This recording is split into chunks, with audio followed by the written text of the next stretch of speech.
بسم اللہ الرحمن الرحیم الخبیثات للخبیثین والخبیثون للخبیثات والطیبات للطیبین والطیبون للطیبات اولئک مبرؤون مما یقولون لهم مغفرۃ ورزق کریم۔ الخبیثات ناپاک عورتیں، للخبیثین ناپاک مردوں کے لیے ہیں، والخبیثون اور ناپاک مرد، للخبیثات ناپاک عورتوں کے لیے ہیں، والطیبات اور پاک باز عورتیں، للطیبین پاک باز مردوں کے لیے ہیں، والطیبون اور پاک باز مرد، للطیبات پاک باز عورتوں کے لیے ہیں، اولئک مبرؤون یہ پاک باز لوگ بری ہیں، مما یقولون ان الزامات سے جو وہ لوگ کہتے ہیں، لہم مغفرۃ ان پاکیزہ لوگوں کے لیے بخشش کا وعدہ ہے، ورزق کریم اور عزت والے رزق کا وعدہ ہے۔ جس لفظ کے آخر میں لمبی تا آ جائے وہ مؤنث کا لفظ ہوتا ہے، جیسے الخبیثات، الطیبات، تو یہ تا ایک ہوتی ہے گول تا، جیسے مغفرۃن، تو یہ گول تا یہ بھی مؤنث کی علامت ہے لیکن وہ واحد کے لیے، اور لمبی تا الخبیثات، الطیبات یہ بھی مؤنث کی علامت ہے لیکن جمع کے لیے ہے، یعنی زیادہ عورتیں۔ جس لفظ کے آخر میں واو نون یا نون آ جائے وہ جمع ہوتا ہے مردوں کے لیے، زیادہ مرد، جیسے للخبیثین، للخبیثون، للطیبین، الطیبون، تو یہ زیادہ مرد ہیں۔ اس آیت میں اللہ تعالیٰ نے کچھ غصے کا اظہار بھی کیا ہے اور کچھ محبت کا اظہار بھی کیا۔ جن لوگوں نے اللہ کے پاکیزہ بندوں پر، اللہ تعالیٰ کی پاکیزہ بندیوں پر الزامات لگائے، ان کے ساتھ اللہ تعالیٰ نے غصے کا اظہار کیا، انہیں خبیث کہا۔ عرف عام میں ہم خبیث بڑے سخت لفظوں میں بولتے ہیں، اور جب پورا غصہ نکالنا ہو نہ تو پھر اس طرح کے لفظ بولے جاتے ہیں،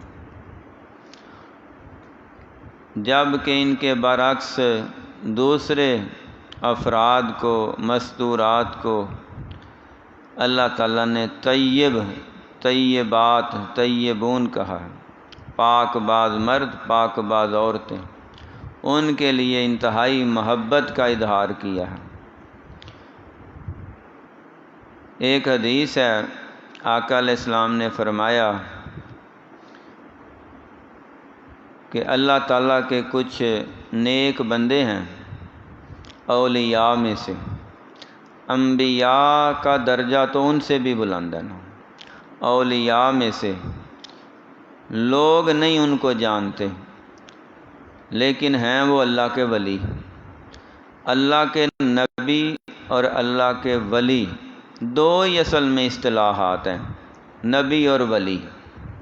صحابہ سارے اللہ کے ولی ہیں، اہل بیت سب اللہ کے ولی ہیں، امام سب اللہ کے ولی ہیں، تابعین، تبع تابعین، محدثین، مفسرین، ائمہ دین، یہ سب اولیاء میں شامل ہوتے ہیں۔ تو دو ہی اصل میں اصطلاحات ہیں، نبی اور ولی، باقی اس کی تشریحات ہیں آگے۔ جس ولی نے حضور پاک کی زیارت بھی کی ہے وہ صحابی بن گیا ہے، اور جس ولی کو زیارت نصیب نہیں ہوئی، زیارت سے محروم رہا ہے، تو وہ صرف ولی ہے، صحابی نہیں۔ جیسے نماز میں دو ہی کیٹیگریاں ہیں، فرض اور نفل، باقی جو ہیں وہ اپنی سہولت کے لیے، آسانی کے لیے ہم نے علماء نے تقسیم کیے ہوئے ہیں۔ کچھ کو سنتوں کا نام دے دیا، کچھ کو مؤکدہ غیر مؤکدہ کا نام دے دیا، تو اصل میں کچھ واجبات اور مستحب اور فرائض رکھ دی، تو دو ہی چیزیں ہیں، فرض اور نفل۔ اسی طرح اصطلاحات میں جو شخصیات ہیں وہ صرف دو ہی ہیں، نبی اور غیر نبی، یعنی ولی جو نیک لوگوں میں آتے ہیں۔ تو نبی اور ولی میں فرق کیا ہے؟ نبی وہ ہوتا ہے جو پوری دنیا کو بتاتا ہے کہ میں نبی ہوں، اور اسے پتہ ہوتا ہے میں نبی ہوں، اور پوری دنیا کو بتاتا ہے میں نبی ہوں، مجھے تسلیم کرو، میرا کلمہ پڑھو ورنہ کافر ہو جاؤ گے۔ نبی پہ ایمان لانا بھی فرض ہے، نبی پہ اتباع بھی فرض ہے۔ اور ولی جو ہوتا ہے وہ کسی کو بتاتا نہیں کہ میں ولی ہوں، بلکہ اس کو اشارہ یہ ہوتا ہے کہ تو اپنا آپ چھپا کے رکھ۔ جب اللہ تعالیٰ چاہتے ہیں نا تو اس کی ولایت اور کرامت ظاہر کر دیتے ہیں، پھر لوگوں کو پتہ چلتا ہے کہ یہ اللہ کا ولی ہے۔ ولی کو ویسے پتہ ہوتا ہے کہ میں اللہ کا ولی ہوں، یہ نہیں کہ اسے پتہ نہیں ہوتا، لیکن اسے حکم یہ ہوتا ہے کہ تو اپنا آپ چھپا کے رکھ۔ اللہ جب چاہتے ہیں اس کی ولایت ظاہر کر دیتے ہیں۔ تو حدیث کیا ہے؟ اللہ تعالیٰ فرماتے ہیں، یہ حدیث قدسی کے نام سے مشہور ہے، من عاد لی ولیا فقد آذنتہ بالحرب، جس نے میرے کسی ولی کے ساتھ دشمنی کی، عداوت رکھی، عداوت کا معنی مستقل دشمنی رکھنا، عداوت رکھی، اللہ فرماتے ہیں میرا اس کے ساتھ اعلان جنگ ہے۔ تو جس کے ساتھ اللہ اعلان جنگ کر دے وہ کامیاب ہو سکتا ہے۔ سود خور قوم کے ساتھ، سود خور لوگوں کے ساتھ اللہ تعالیٰ کا اعلان جنگ ہے، تو وہ 4 دن تو چمک دمک دیکھ لیتے ہیں، آخر پھر وہ جہاز ٹائٹینک کی طرح غرق ہی ہوتا ہے۔ سود خور قوم کبھی پنپ نہیں سکتی، پرورش نہیں پا سکتی، پھل پھول نہیں سکتی جب تک وہ سودی نظام ترک نہ کر، کیونکہ سودی نظام اللہ سے جنگ ہے، رسول اللہ سے جنگ ہے۔ تو اس طرح تو بڑے بڑے ڈیفالٹر بھی ہوئے ہیں، غرق بھی ہوئے ہیں، اور عبرت حاصل نہیں کرتے دوسرے لوگ۔ اصل میں مسئلہ یہ ہے۔ تو اللہ کے ولیوں کے ساتھ عداوت رکھنا بھی اللہ سے اعلان جنگ ہے، اور اللہ کا اس سے اعلان جنگ ہے۔ تو بھلا جو اللہ سے اعلان جنگ کرے یا اللہ اس سے اعلان جنگ کرے وہ بچ سکتا ہے؟ صحیح؟ صحابہ سارے سب سے پہلے اولیاء اللہ، اور صحابیات سب سے پہلے اولیاء اللہ ہیں، ازواج مطہرات سب سے پہلے اولیاء اللہ ہیں۔ نبی پاک صلی اللہ علیہ وسلم نے سب سے پہلے جن کو کلمہ پڑھایا نا، وہی سب سے پہلے اللہ کے ولی تھے۔ انہیں تو اللہ نے کہا اللہ ولی الذین آمنوا یخرجہم من الظلمات الی النور، اللہ نے ان کو جہالت کے اور شرک و کفر کی ضلالت کے اندھیروں سے نکال کے توحید کے نور اور سنت کے سرور کی طرف رہنمائی فرما دی ہے۔ وہ در محمد صلی اللہ علیہ وسلم پہ آئے تو اللہ تعالیٰ نے ان کو جنت کے ٹکٹ ہاتھوں میں پکڑا دیے تھے، اور کیا فرمایا؟ الا ان اولیاء اللہ لا خوف علیہم ولا هم يحزنون لهم البشرى في الحیات الدنیا وفی الآخرہ لا تبدیل لکلمات اللہ۔ اللہ کے ولیوں کو، اللہ سے محبت رکھنے والوں کو اللہ ان سے محبت رکھتا ہے۔ ان کو نہ دنیا میں، نہ قبر میں، نہ حشر میں، نہ آخرت میں نہ کوئی خوف ہے، نہ کوئی غم ہے، کوئی پریشانی ہے ہی نہیں، نہ اس دنیا میں نہ اس دنیا میں۔ جہاں بھی رہیں انہیں کوئی خوف خطرہ تو ہے نہیں، پریشانی تو ہے ہی نہیں۔ دنیا ان کے بارے میں جو مرضی سوچتی رہے، جائے جہنم میں، غرق ہو جائیں، ان کا رابطہ کنٹیکٹ مضبوط ہے۔ تو اللہ تو ہر جگہ ہے اور ہر جگہ ان کے ساتھ ہے، تو اللہ انہیں تنہا نہیں چھوڑتا، اللہ تعالیٰ ان کی مدد کرتا ہے۔ تو صحابہ کرام، صحابیات، ازواج مطہرات سب سے پہلے اللہ کے اولیاء ہیں۔ تو جو ان سے عداوت رکھے، دشمنی رکھے، اللہ کا ان سے اعلان جنگ ہے۔ انہی کو اللہ تعالیٰ نے غصے کے ساتھ خبیث کہا ہے۔ جو اللہ کے پیغمبروں سے دشمنی رکھے وہ بھی خبیث ہیں، اور جو پیغمبر کے صحابہ سے دشمنی رکھیں وہ بھی خبیث ہیں، اور جو پیغمبر کے اہل بیت سے دشمنی رکھے وہ بھی خبیث ہیں، اور جو پیغمبر علیہ السلام کی ازواج مطہرات سے دشمنی رکھے وہ بھی خبیث ہیں، اور جو اللہ کے ولیوں سے عداوت رکھے وہ بھی خبیث ہیں۔ اب یہ غصہ اللہ نے نکالا ہے، اور کتنی بار؟ 4 بار خبیث کہا انہیں۔ الخبیثات للخبیثین والخبیثون للخبیثات۔ اللہ تو ایک بار کہہ دیتے تو کافی تھا، لیکن اللہ تعالیٰ جلال میں آ گئے، غصے میں آ گئے کہ یہ ہوتے کون ہیں؟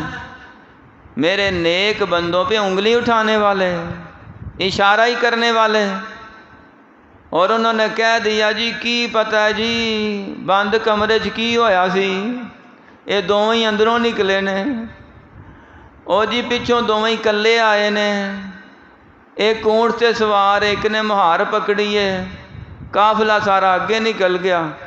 تو اتنی سی بات کا اتنا ہوا بنا کے، بتنگڑ بنا کے، اور پوری کہانی جوڑ کے، الزام تراشی کر کے، ان کے اوپر بہتان ترازی کر کے ایسا ماحول کریٹ کیا گیا کہ بڑے بڑے سیانے بندے بھی کنفیوز ہو کے رہ گئے۔ وہ بھی کہنے لگے یا رسول اللہ صلی اللہ علیہ وسلم عورتیں تو اور بھی بڑی ہیں، آپ چھوڑ دیں۔ اللہ! تو آقا علیہ السلام نے فرمایا اگر یہ میں کر دوں کہ تیرے کہنے پہ چھوڑ دوں پھر تو الزام پکا ہو گیا کہ مشورہ ضرور لیا، عمل نہیں کیا، فیصلہ نہیں کیا۔ کس کے فیصلے کا انتظار تھا؟ اللہ کے فیصلے کا انتظار تھا۔ تو اللہ تعالیٰ نے فرمایا اے میرے نبی محمد صلی اللہ علیہ وسلم، جو آپ کے گھر کی طرف انگلی اٹھائے گا اللہ تعالیٰ اس کی انگلی نہیں پورا بازو ہی کاٹ دیں گے، اور جو زبان کھولے گا اس کی زبان ہی نہیں ساتھ آنکھیں بھی نکال لیں گے، عبرت کا نشان بنا دیں گے۔ ان کے لیے سخت ترین عذاب ہے، عبرتناک قسم کی سزا ہے، دنیا میں بھی آخرت میں بھی ذلت کے طوق پہنا دیے ہیں ان کو، یہ پچھلی آیت میں گزر چکا ہے۔ اور جو پاکیزہ مرد ہیں، پاک باز عورتیں ہیں، یعنی نبی پاک کے گھرانے والے، اہل بیت اطہار، آپ کی بنات، آپ کی ازواج، اور پھر صحابہ کرام، صحابیات، یہ سارے کے سارے پاک مردوں کے لیے اللہ نے پاک عورتیں رکھی ہیں، اور پاک عورتوں کے لیے پاک مرد رکھے ہیں۔ تو یہ قانون کس نے بنایا؟ اللہ تعالیٰ نے۔ تو جو حضرت عائشہ صدیقہ ام المومنین پہ الزام لگائے وہ اماں جی عائشہ پہ نہیں، خود نبی پاک کے الزام لگا رہا۔ تو جو نبی پہ الزام لگائے وہ مسلمان رہ سکتا ہے؟ وہ تو چٹا ننگا سدھا ترین جہنمی ہے، کافر ہو چکا، اس کا دین سے کوئی تعلق نہیں ہے، چاہے کتنا ہی دیندار کا ٹھیکیدار بنتا پھر۔ اس میں ایک بات اپنی طرف سے بنائی جاتی ہے موجودہ دور کے مطابق۔ اللہ نہ کرے کسی بندے کے گھر میں کوئی ایسا واقعہ ہو کہ اس کی عورت خراب نکل آئے، بندہ نیک ہو، تو وہ کہے گا جی میں تو نیک ہوں، مجھے یہ بری عورت کیوں ملی ہے؟ قرآن تو کہتا ہے نیک کے لیے نیک اور برے کے لیے بری۔ تو یہ قانون ہمارے اوپر نہیں لگتا، یہ قانون ان کے اوپر لگتا ہے جنہیں اللہ نے رضی اللہ تعالی عنہم کہہ دیا تھا۔ ہم میں سے کوئی رضی اللہ بن سکتا ہے؟ نہیں۔ وہ رضی اللہ کے سرٹیفکیٹ بھی لے چکے تھے اور یہ اجازت بھی لے چکے تھے کہ وہ خود بھی پاک ذات تھے اور ان کے گھر والے بھی پاک باز تھے۔ دوسری بات، اگر کوئی بندہ یہ اعتراض کرے کہ میں تو نیک پاک ہوں تو میرے گھر میں ایسا خرابی والا معاملہ کیوں ہے؟ یا اس کی عورت خراب ہے، یا اس کی بیٹیاں خراب ہیں، یا اس کا کوئی بہن خراب ہے، تو مسئلہ کیوں؟ اسے اپنا بیک گراؤنڈ یاد کرنا ہوگا کہ کہیں زندگی میں کوئی اس سے تو نہیں بھول ہوئی، اس کا سامنے نتیجہ ظاہر ہو رہا ہو، یہ بھی تو ہو سکتا ہے۔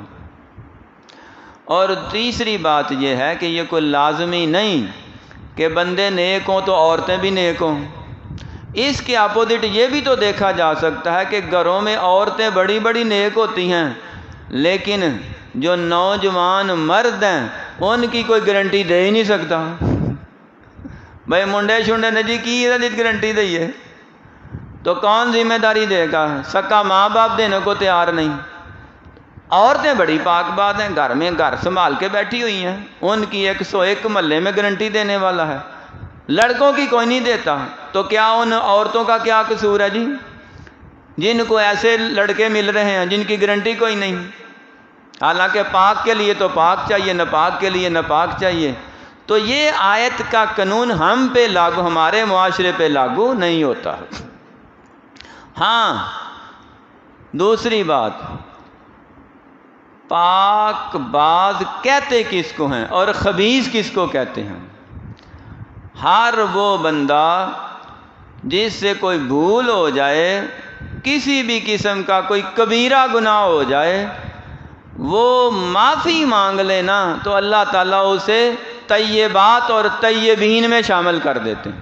یہ آیت ہی کہہ رہی ہے لہم مغفرتن، ان کو اللہ معاف کر دیتے ہیں۔ مغفرت کن کو ملتی ہے؟ جن سے کوئی بھول ہو اور پھر وہ معافی مانگے تو معافی مل جاتی ہے۔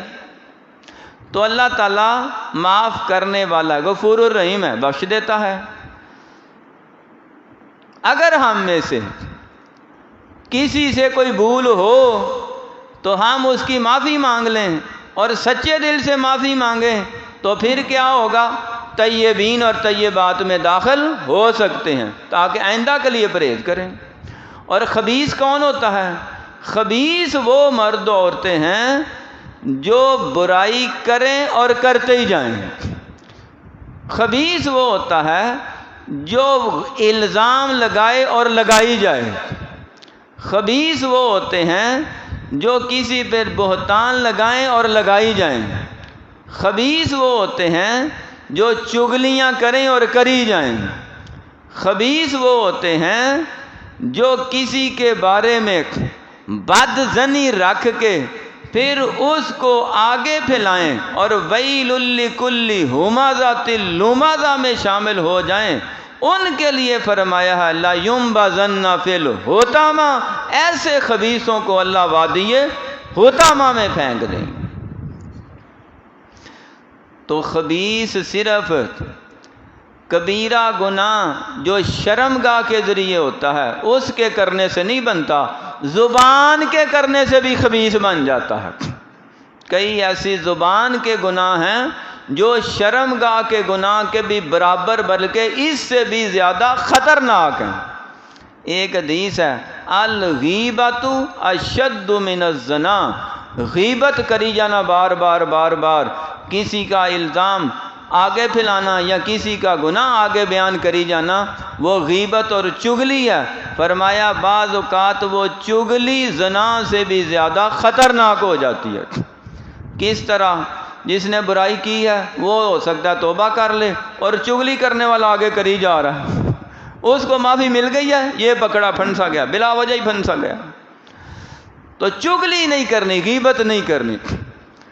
زبان کے ذریعے کئی ایسے گناہ ہیں جو شرمگاہ کے گناہ سے بھی خطرناک بن جاتے ہیں۔ قرآن پاک میں لکھا ہے الفتنۃ اشد من القتل، فتنہ قتل سے بھی زیادہ خطرناک ہے۔ اور فتنہ کس کے ذریعے ہوتا ہے؟ زبان کے ذریعے۔ فتنہ کیا ہے؟ کسی بھی نیک بندے کو نیکی سے متنفر کرنا، کسی بھی مسجد میں آنے والے کو مسجد سے متنفر کر دینا، کسی بھی آدمی کو جو تعلیم کے لیے جا رہا ہے، دین کی تعلیم کے لیے، اس کو اس سے متنفر کر دینا، نیک لوگوں سے متنفر کرنا اور اسے کسی دنیاوی کام میں مشغول کر دینا۔ اور چھڈ پرا مولویاں نو، انہاں دا کی تباری، انہاں نو سوائے جناب روٹیاں تو اور کام ہی کوئی، متنفر کر رہے ہیں۔ ویکھے نے داڑیاں والے، پگڑیاں والے، ٹوپیاں والے، بسترے والے، بستیاں والے، داڑیاں، وہ جناب سارا یہ متنفر کر رہے ہیں۔ متنفر کرنا بھی فتنہ ہے۔ اور دوسرا فتنہ کیا ہے؟ کسی ہمسائے کو ہمسائے سے لڑا کے تلواریں نکلوا دینا، گنے بندوقیں نکلوا دینا، قتل و غارت کرا دینا۔ قتل تو ہوتا ہے ایک کا دوسرے سے، اور فتنے سے کئی قتل ہو جاتے ہیں، کئی درجنوں قتل ہوتے ہیں، گاؤں کے گاؤں، بستیوں کی بستیاں قتل ہو جاتی، شہروں کے شہر قتل ہوتے ہیں، جنگیں لگ جاتی ہیں، فوجوں کی فوجیں ٹکرا پڑتی ہیں ایک بندے کے فتنے سے۔ اس لیے بعض دفعہ زبان کا گناہ دوسرے گناہوں سے خطرناک ہو جاتا ہے۔ نبی پاک صلی اللہ علیہ وسلم نے فرمایا بہت سے ایسے لوگ ہوں گے جن کی زبانیں کھینچ کے پورے حشر کے میدان میں پھیلائی جائیں گی، اور فرشتے ان کے اندر آگ کے کنڈے ڈال کے کھینچ کے زبانوں سے کھینچ کے جہنم میں پھینک دیں۔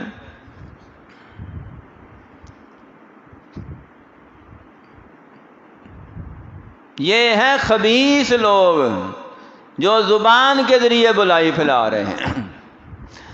تو خبیث صرف جو منافق ہیں یا کافر ہیں، خبیث ان کو بھی کہتے ہیں جن کی عورتیں بے پردہ ہیں اور وہ ان کو روکتے نہیں ہیں، اور ہر محفل مجلس میں اپنی عورتوں کے جسم کی بھی نمائش کرا رہے ہیں، میک اپ کرا کے پوری دنیا کو دکھا رہے ہیں، اور عورتوں کو روکنے کی بجائے، پردے میں رکھنے کی بجائے انہیں اور زیادہ شو پیس بنا رہے ہیں۔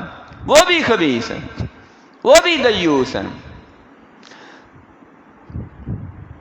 تو ہر معاملے میں ہمیں خباثت سے بچنا ہوگا، چاہے وہ اندرونی ہو یا بیرونی ہو، جسم کی ہو یا لباس کی ہو، آنکھوں کی ہو یا زبان کی ہو، وہ گھر کی ہو یا کاروبار کی ہو۔ وہ مال جس کے اندر حرام مال شامل ہو رہا ہے نا، اس مال کو بھی خبیث مال کہا گیا، وہ بھی حرام کا مال ہے، خبیث مال ہے، نجس ہے۔ اس کا ایک لقمہ فرمایا 40 دینار میں 1 دینار بھی حرام کا ہے نا، خباثت کا ہے، تو باقی 39 بھی حرام میں چلے جائیں گے۔ اگر ان کا کوئی لباس خریدا ہے، وہ لباس پہن کے اگر عبادت کرو گے، عبادت بھی قبول نہیں۔ اگر ان پیسوں کا احرام کی چادریں خرید کے عمرے حج پہ بھی گئے ہو نا، حج عمرہ بھی قبول نہیں، کیونکہ مال ہی حرام کا ہے۔ تو یہ کوئی چھوٹا معاملہ نہیں ہے، بہت بڑے وارننگ والے معاملات ہیں۔ ہمیں ہر پہلو پہ سوچنا چاہیے، ہم کسی خباثت میں تو شامل نہیں ہیں۔ جسم میں خباثت کیا ہے؟ کسی قسم کی موذی مرض لگ جائے کسی بھی جگہ پہ، تو کوئی بندہ نہیں چاہتا کہ میرے جسم نے کیڑے پڑ جائیں۔ تو اعمال میں اگر کیڑے پڑ جائیں نا تو سارے اعمال برباد ہو جاتے ہیں۔ نیک عمل میں گناہ کا کیڑا نہیں پڑنا چاہیے۔ عمل خالص ہوگا تو بندہ طیب بھی ہوگا، مال بھی طیب ہوگا، رزق بھی طیب ہوگا۔ رزق حلال کو طیب بھی کہا ہے، طیب بھی ہوگا، اعمال بھی طیب، مال بھی طیب، آل اولاد بھی طیب۔ اور پھر جب آنکھیں بند کر کے آنکھیں کھول لے گا تو اللہ تعالیٰ اس کے لیے جنت کے سارے طیبات کا دسترخوان ہی بچھا دیں گے۔ جنت کی ہر نعمت اس کے لیے تیار ہوگی۔ رزق کریم کا یہی معنی ہے۔ الخبیثات للخبیثین، ناپاک عورتیں ناپاک مردوں کے لیے ہیں۔ والخبیثون للخبیثات، ناپاک مرد ناپاک عورتوں کے لیے ہیں۔ والطیبات للطیبین، پاک باز عورتیں پاک باز مردوں کے لیے ہیں۔ والطیبون للطیبات، اور پاک باز مرد پاک باز عورتوں کے لیے ہیں۔ اولئک مبرؤون مما یقولون، یہی وہ لوگ ہیں جن کو بری کر دیا گیا ہے ان الزامات سے جو وہ کہتے ہیں۔ لہم مغفرۃ ورزق کریم، ان نیک لوگوں کے لیے بخشش کا اعلان ہے اور عزت والا رزق ہے۔ صدق اللہ العظیم۔